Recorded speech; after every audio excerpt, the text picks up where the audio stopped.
ラップパーインチと番手で工業紙の糸の太さを調べてみました。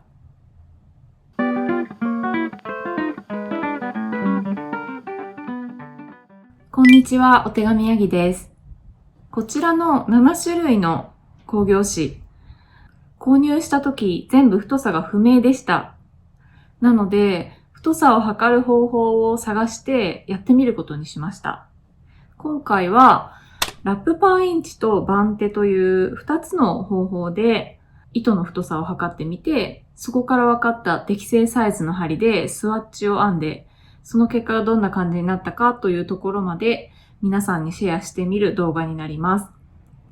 特別な道具を使わずに家にあるものや一般的な文具類を使ってできる方法をご紹介していますので、お家に詳細不明な工業紙やラベルを紛失して太さがわからなくなってしまったテアミートがあるというような方は、ぜひやってみてください。また動画の最後にこちらの工業紙を購入したお店の情報も合わせてご紹介していますので、ぜひ最後まで見ていってください。それでは始めましょう。まずはラップパーインチと番手についてざっくりご説明しておこうと思います。ラップパーインチというのは、1インチの幅に糸を何周巻けるかということで表している単位です。こんな風に棒状のものに糸を隙間なく巻きつけていって、1インチの幅に巻けた数を糸の太さの目安としています。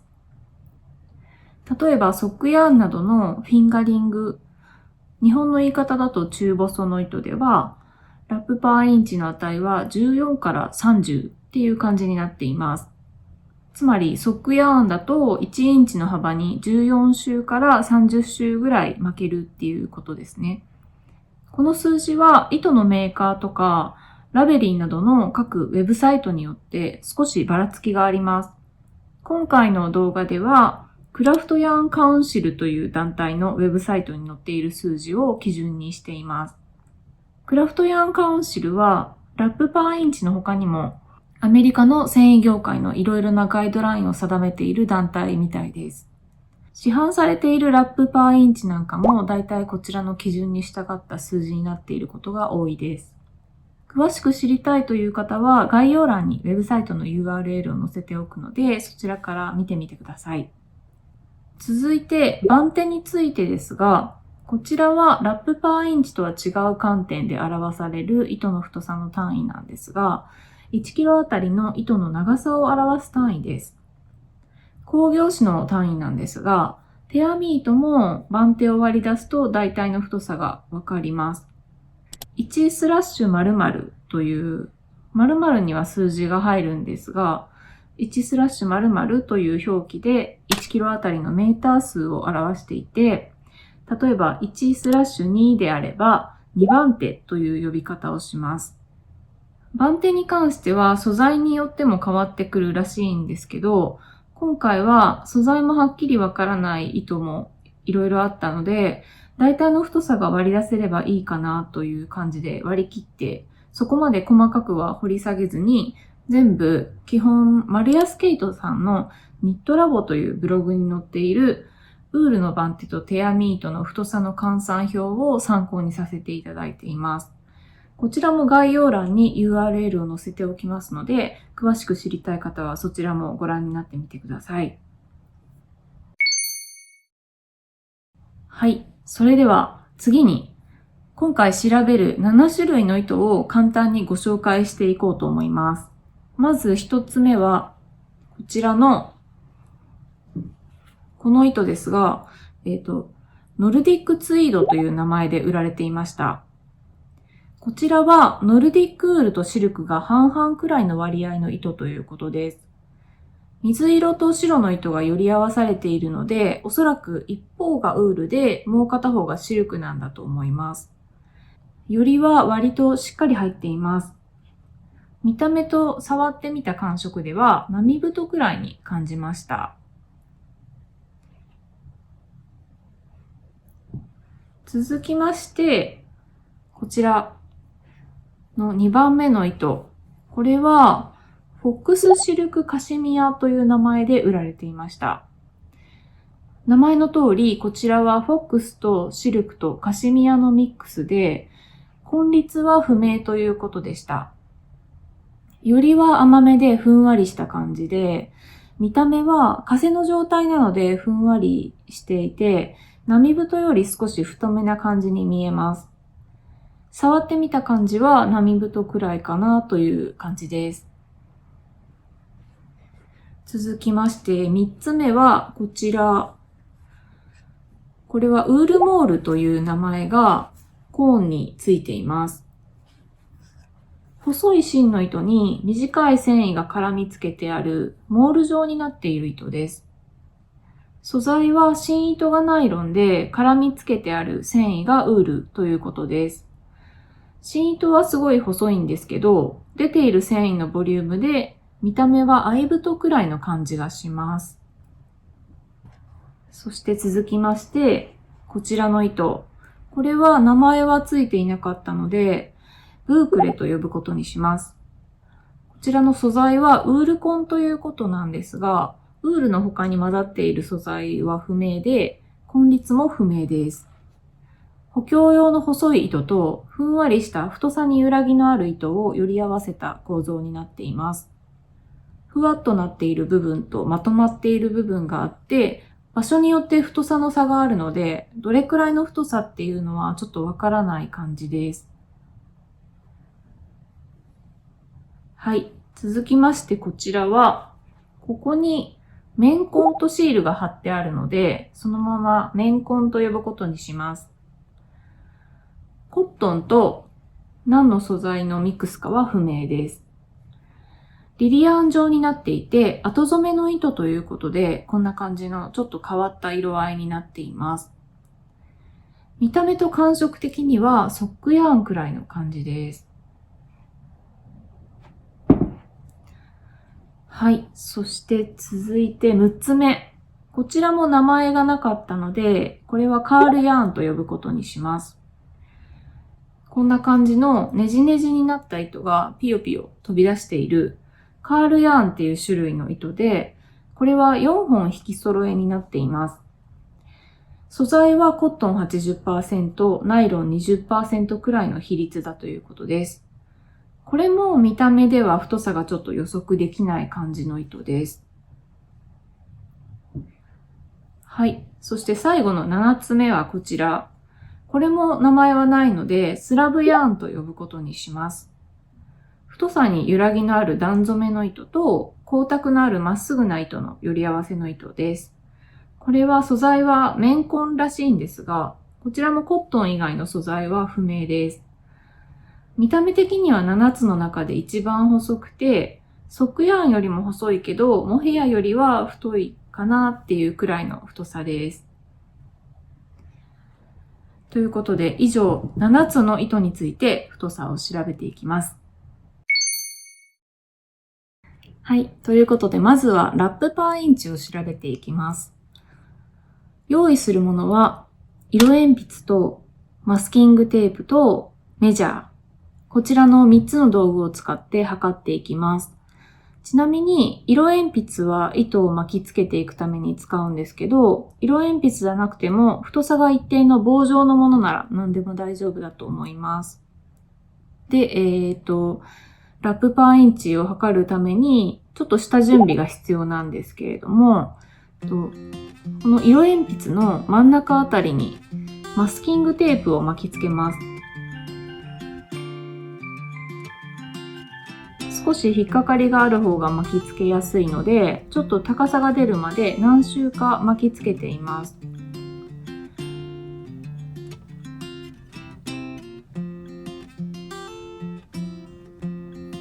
はい。そして次にマスキングテープを巻いたこの位置からメジャーで1インチを測って、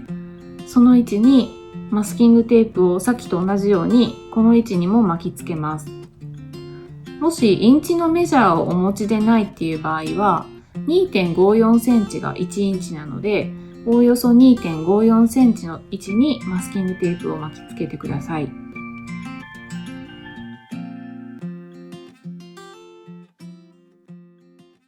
とということで、いよいよ1インチの幅に糸を巻きつけていくんですが、ラップパーインチははっきり言って結構コツがいります。巻きつける際の力加減で簡単に値が変わってしまうので、まずは太さが明確なソックヤーンなどの糸で練習してみることをお勧めします。ソックヤーンだとラップパーインチはだいたい14くらいなので、何回かやってみて、いつもそのくらいの数字が出せるようになったら、他のものもいい感じに測れると思います。クラフトヤーンカウンシルの説明によると、糸を引っ張らず、かつ緩すぎない力加減で、隙間ができないように巻きつけるそうです。ということで、私もまずはソックヤーンで練習してから本番に取り掛かりました。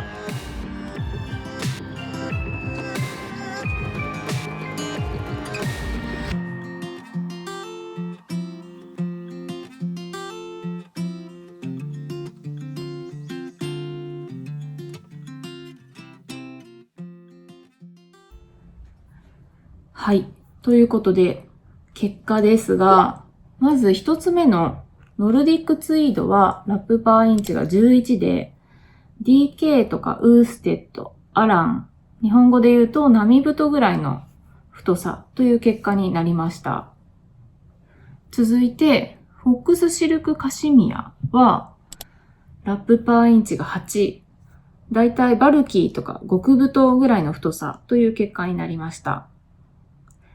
続いて3つ目、ウールモールはラップパーインチ12、スポーツ DK ウーステッドアラン、日本語で言うと合い太から波太ぐらいの太さという結果になりました。4つ目のブークレはラップパーインチ10、ウーステッドアラン、波太ぐらいの太さという結果になりました。続いて5つ目のメンコンは13か14くらいということで、フィンガリングスポーツ DK ウーステッド。日本語で言うと中細から波太くらいの太さという結果になりました。6つ目のカールヤーンは11か12くらいということで、スポーツ DK ウーステッドアラン。日本語で言うと合い太から波太くらいの太さっていう結果になりました。そして最後のスラブヤーンは19から21くらいということで、フィンガリングだいたい中細ぐらいの太さっていう結果になりました。続いて番手で測っていきます。用意するものはキッチンスケールと定規。この2つです。キッチンスケールはできればコンマ 0g まで測れるタイプがいいかなと思います。また定規は長めのものがなければソーイングメジャーでも大丈夫だと思います。やり方はこんな風にしました。キッチンスケールの上にコン巻きから引き出した糸を乗せていって 1g になるまで乗せていきます。1g 分の糸を引き出せたら糸端までの長さをメジャーで測ります。番手は 1kg あたりの長さなので、本来なら 1kg 分の長さを測るのが一番正確っていうことになりますが、それはとてつもないので、今回は 1g 分を測っています。もしかしたら 2g とか 3g とか多めに測るとより正確な値に近づくのかもしれません。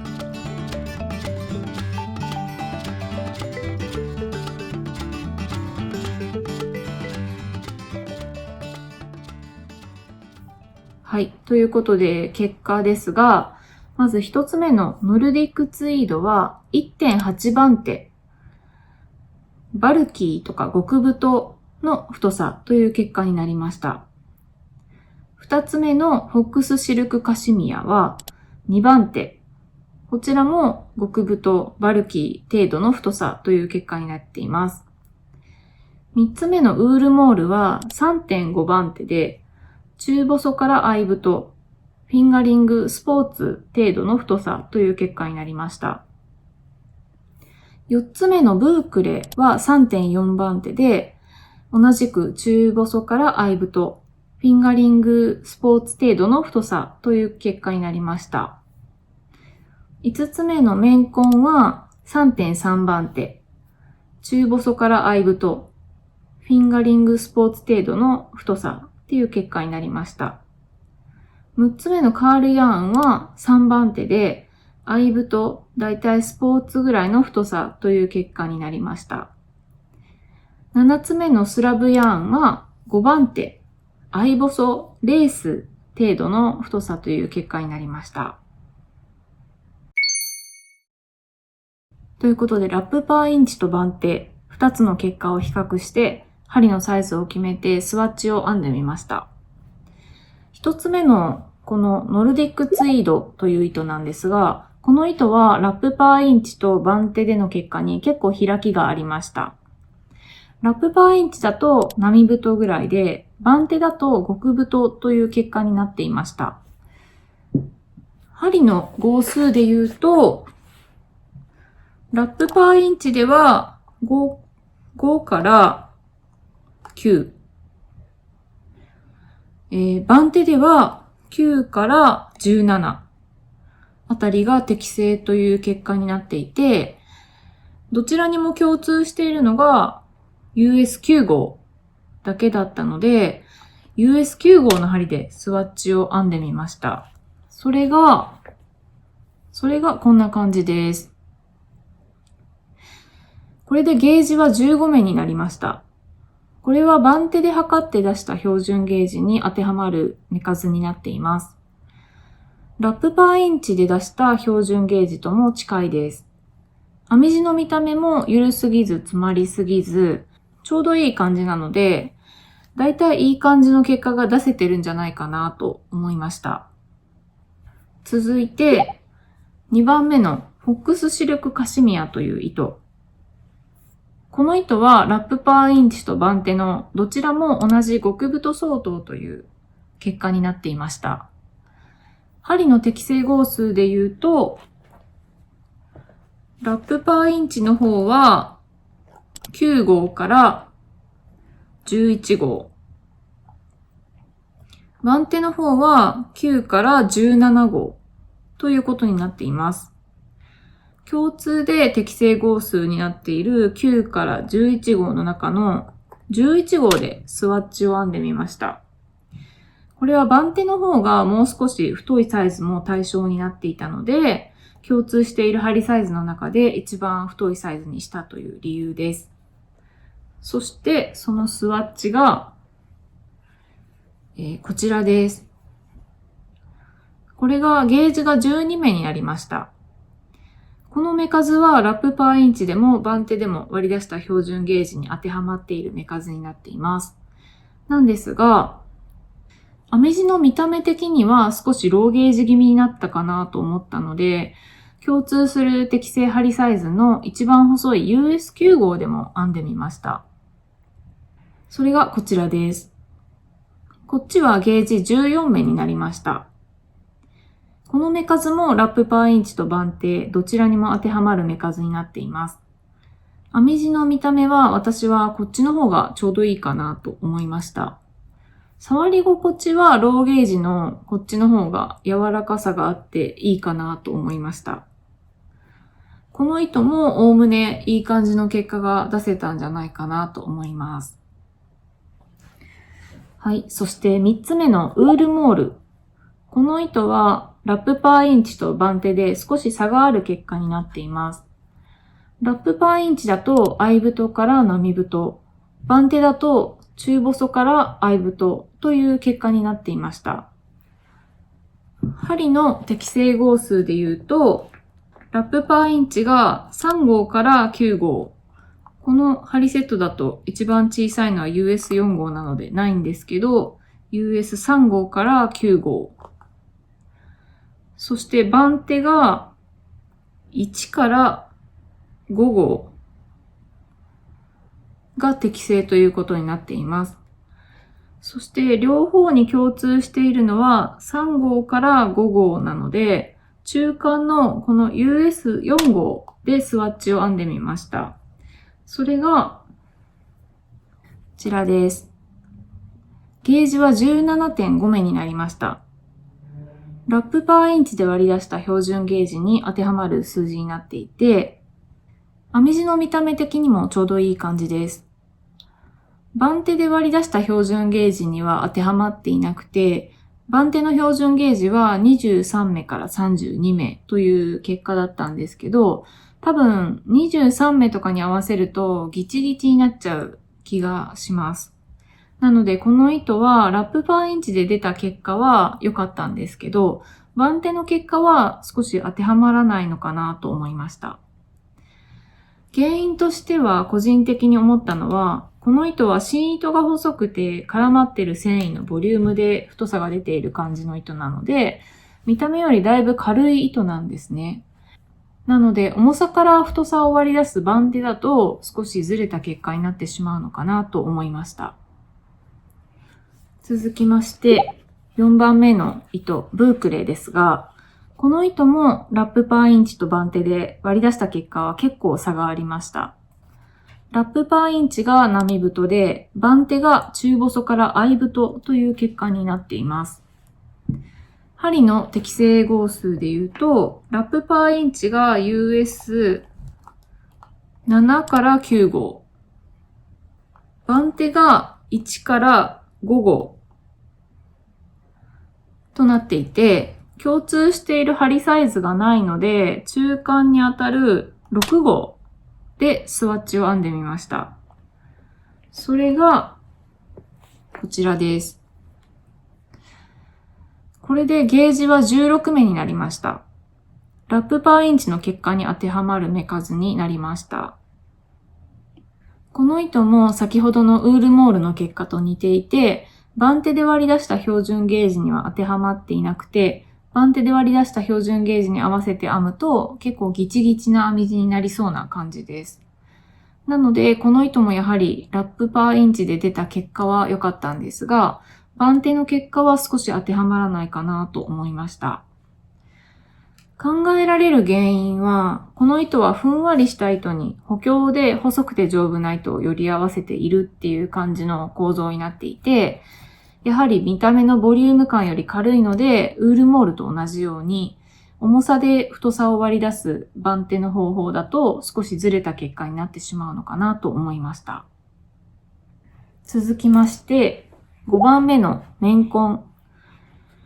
の糸はラップパーインチと番手でほぼ同じ結果になりました。ラップパーインチだと中細から並太、番手では中細から合太という結果になっています。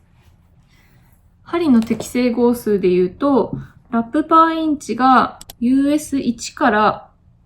7、番手が US1 から5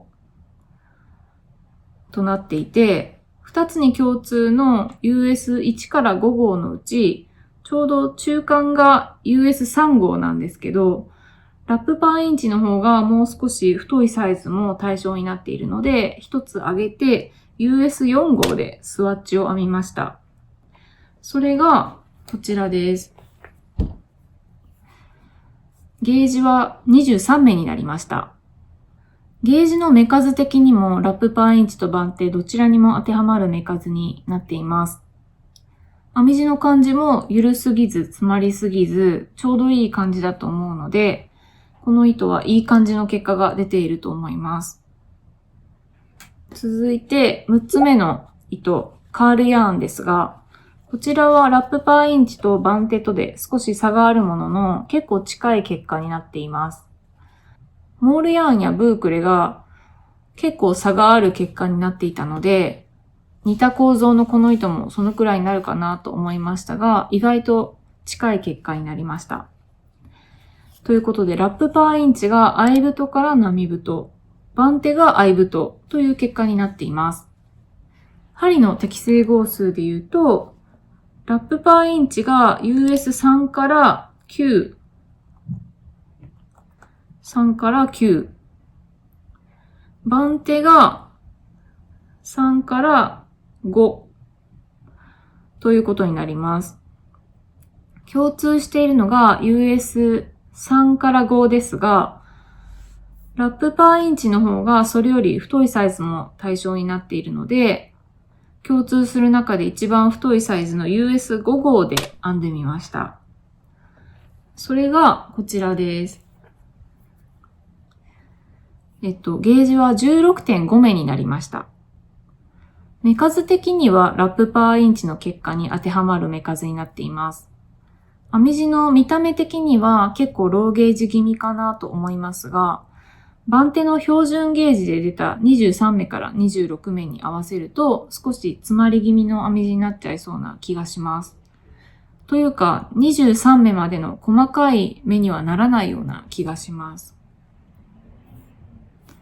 なのでこの糸の場合はラップパーインチの結果の方が若干信頼できるかなと思いました。モールヤーンやブークレよりは差がなかったのは、この糸は4本引き揃えてるので、芯の部分もそこそこ太さがある糸だからなのかなと思いました。あと素材がコットンなのもあるのかなと思います。はい、続きまして最後の7番目のスラブヤーンという糸ですが、この糸はラップパーインチと番手で近い結果になりました。ラップパーインチでは中細、番手では相細という結果になりました。針の号数で言うと、ラップパーインチが US1 から3、番手が US1 になっていました。両方に共通しているのは US1 号しかなかったので、US1 号で編んでみました。それがこちらです。ゲージは30目になりました。ゲージの目数的にはラップパーインチの結果に当てはまる数字になっています。編み地の見た目的にもちょうどいい感じだと思います。番手の標準ゲージだと33目から40目なので、合わせることはできるけど若干詰まった編み地になりそうな感じです。この糸もそこそこいい感じの結果が出たと思います。はい、ということで今回は太さがわからないいろんなタイプの工業紙をラップパーインチと番手という2つのアプローチで糸の太さを調べてみました。やってみて思ったのは、ブークレとかモールヤーンみたいなちょっと特殊な構造の糸では、ラップパーインチと番手とで結構差がある結果になって、どちらかというとラップパーインチの方がそういう糸の場合はより参考になるのかなという気がしました。一般的な構造のまっすぐな手編み糸だと、おおむね両方とも信頼できる結果が得られたんじゃないかなと思いました。それぞれの方法を試してみて持った感想は、ラップパーインチは特別な道具が必要ないのでコスパがいいっていうことと、どんな感じの糸でも比較的安定して適正な結果が得られるのがいいなと思った点で、欠点を挙げるとすると、適正な結果を得るためにはちょうどいい手加減とか隙間なく巻きつけるっていったちょっとしたスキルが必要で、そこが少し難しい点だなと思いました。対して番手はラップパーインチのような微妙な力加減が必要なくて、誰がやっても一定の結果が出るっていうところがいいなと思った点で、何番手っていう具体的な数字が出て、さらにコーン巻きの糸帳も割り出せるので、パターンを探す際にイメージしやすいっていうところもいいなと思いました。欠点を挙げるとしたら、ブークレみたいな特殊な構造の糸だと少しずれた結果になる傾向があるんじゃないかなっていうところですかね。最後に、これらの工業紙を購入したお店を少しご紹介しておこうと思います。今回使ったこの糸たちはケイト倉庫キャメルさんというお店で購入したんですが、こちらのお店は普段はオンラインストアの販売形式なんですが、この糸はケイト倉庫キャメルさんが定期的に開催しているゲリラ的な糸市で購入してきたものです。この糸市は東京の清澄白河にあるワイルドシルクミュージアムという住宅街の一角にあるお店なんですけど、お店がお休みの毎週日曜日に晴れていればっていう条件付きで開催されている糸市です。お店の軒先の外での開催なので晴れていればっていう条件になっています。なので当日開催されているかどうかはお天気次第になってしまうので、インスタグラムで直前に開催されるかどうかお知らせがされるようになっています。遠方から行ってみたいっていうような方はちょっと運頼みみたいになっちゃうかもしれないんですけど、今回ご紹介したような基本的に素材とか太さとかは詳細不明な糸がメインになってしまうんですけど、近隣の工業紙の工場で作ったオリジナルの糸ということで、オンラインストアには基本的に並んでいないここでしか出会えない糸っていうことなので、掘り出し物を探す感覚で楽しめる糸市だと思います。ご興味ある方はぜひ行ってみてください。ということで最後までご覧いただきありがとうございます。よろしければグッドボタン、チャンネル登録をよろしくお願いします。それではまた次の動画でお会いしましょう。さようなら。